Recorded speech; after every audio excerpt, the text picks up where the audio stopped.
It's harvest time on this coffee farm. Bright red cherries that will eventually become a fancy pour-over cup by your local barista. But these are not the tropical mountains of Central or South America or anywhere else you'd expect coffee to come from.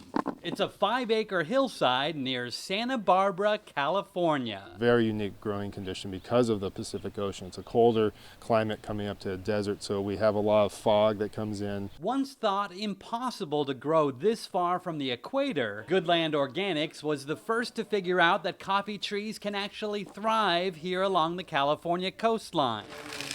But the critical question, how does it taste? Excellent, according to several trade association ratings and reviews, and according to these visitors who came to the farm for a tasting and tour. It tastes very well. It tastes similar to a lot of the Central Americans that I've tasted. It totally blew my mind because all I knew of coffee was that it grew on the equatorial belt of the world. Since they're not mass-produced, the California beans are expensive, more than $60 a pound. But that hasn't stopped the farm from selling the beans as quickly as they can process them to coffee connoisseurs all over the world. I think the coffee industry is really a very evolving industry.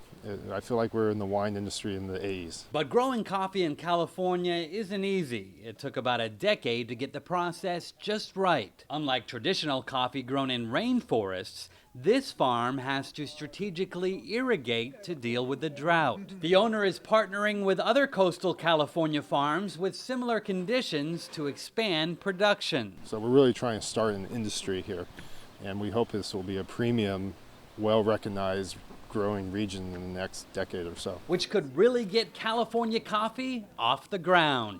Haven Daily, Associated Press, Goleta, California.